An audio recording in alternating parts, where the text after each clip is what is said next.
Namaskar. Welcome to my video series, My Monologue. Today is the 11th episode of this series. All 11th episodes are dedicated to the person I know. Mostly they are from the family and some friends. But they have some lot of speciality. They have they are a special persons for me. So today is the last personality. After this we are going to start a series on Bhagavad Gita. So today's article was published in one of the paper, English paper, and as this is in English, so better I just read it out in English. The title of the article is Angel Aunt. She is my Atya. She's my father's sister. She has got 7 brothers, and she is the youngest of all the siblings. Since my father was eldest, there is no age gap between she and me. She is just 1 year older than me. And those days it's very common. So, and almost all her childhood, we spend a childhood together, and she has to spend her childhood with us or with my other uncle, and she has to adjust with all her bhabis, her sister-in-laws. So nowadays we can't imagine that living with the 7 bhabis with a different age group, different nature, different temperament. So how difficult it is. Difficult means how she has to adjust with the situation. She was very brilliant in studies, but those days they did a marriage in very early age. So she got married when she was just 18 years old. Not even she could not finish her education also, though she wanted to. So after marriage she has to live with her all in the joint family. Those days were very like this. It's common to live in a joint family with all the in-laws and sister-in-law and brother-in-law and all. And she just adjusts very nicely, and she just put the family together, and she did whatever the one householder, the lady, could do. And that's why she is a very dear to everybody. In her mother's house, that in her Mecca, she was also very dear to everybody. Everybody wants her to be with us. The thing is, she was always smiling. That's a special quality of me. Always smiling. Always look the life in a very positive way. Secondly, she has amazing taste of the thing. Whatever she choose, either a sari or anything or any gift or anything, is the best. So she has a special quality of choosing the best of among the all the things.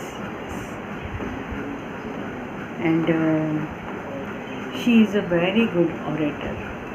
She speaks very sweetly, very nicely, and to the point, and with lot of logic in that. Her house, you can see, it's like a maybe some professional interior decorator just decorated it. She bought a very unique thing and decorate the house very nicely, clean, very neat and clean. She's multitasker.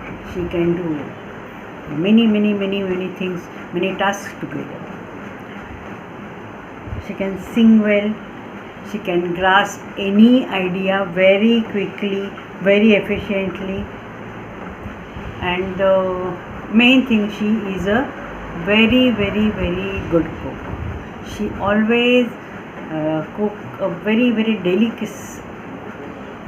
delicate things. And I always say that she has ability to be a professional cook, professional chef in 5-star hotel. And no matter what are the ingredients, what they are not enough or they are not adequate, she cooks a very tasty food out of this. I remember once, her husband was transparent Bombay, and we also lived in Bombay. So he was alone at that time, so he doesn't have much things there. No the pressure cooker or the gas stove or nothing. And once she called us for a food, for a lunch. So we just went. That time she has very 4-5 vessels, and a kerosene gas stove was there. Don't know much, not even the plates and all that, nothing, not the vessels also. But on that one gas stove, she cooked everything. Everything was there. The sabjis and the dal and the rajma, she cooked rajma, I remember. And rajma took a lot of time to cook. So everything, lot of the things she, and some sweet also, that is also homemade. So I really wonder how she cooked. Maybe from morning or last night also, she was just busy in cooking. So I asked her. She said nothing. I cook one by one, and she was smiling as if it's a very easy job. But I know it's very difficult job to cook on a one gas stove and all the full-fledged food, full-fledged lunch.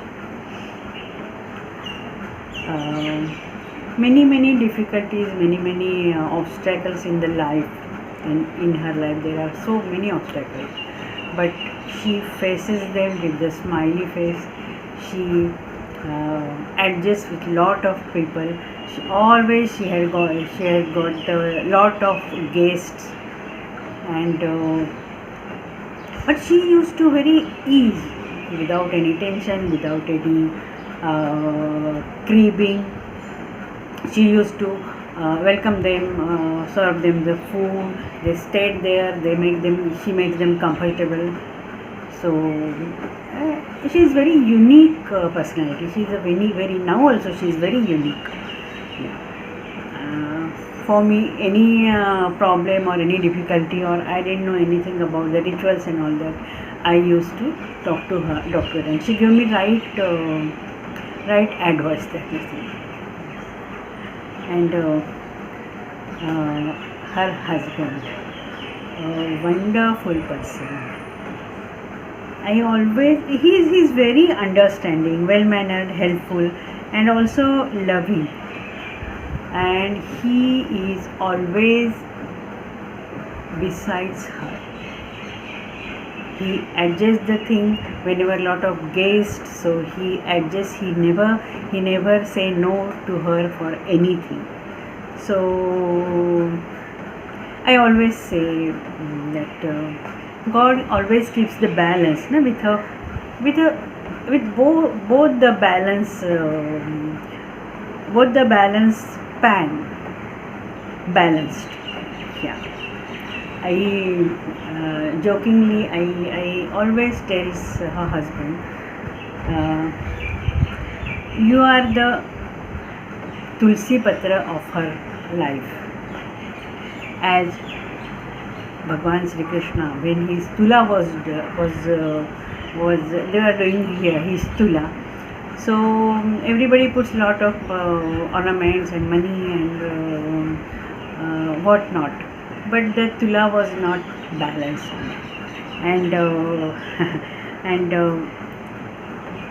Rukmini came and she puts a Tulsi Patra on the pan, and the Sri Krishna and the other pan where Sri Krishna was sitting and the other pan, they balanced. So I always say you are the Tulsi Patra of her life. You make her life balance. You make her life fulfilled. You make her life happy. And he was also taking it very positively, everything. My grandmother, my mother, they used to tell me when we were staying that time also, we were staying in only one house. So she I was very small, I mean the infant only, and she was maybe 1.5 years old, but she was always with me. She never allowed anybody to touch to me, and she was always running around me, around that bed where I was sleeping that time, yeah. And she was very possessive about me that time also. Now also she is very possessive about me, and whenever I sleep, she in a cradle, she used to be near the cradle. So and if somebody came, something she saw, she used to scream and seek the attention of all the people. So they come and just they protect me or whatever that. So I call this protection as a divine protection. So where will you get such type of loving Atya? Sisters and all, sisters, brother, they are of the same age, but and she's supposed to be the last generation, previous generation, but age wise we are this generation, but maybe the relation wise we are the different generation. So but that generation gap never comes in between us. And that time also she was protective. Now also she is protective. Whatever my problems, whatever difficulties I have, I just called her and she is just a call away from me. So I salute her for the divine protection. I salute her for lovely protection, and I salute her with whatever love she just showered on me. And I just pray to God that God give her a long life, healthy life, and happy life, and smile too. That she is always with a smile, a smiling face. So I salute her for everything. Thank you. And I forgot to just tell her name. We call her baby. From childhood she is a baby. So thank you, baby. Thank you for the divine protection. Thank you. May God bless you. Namaskar.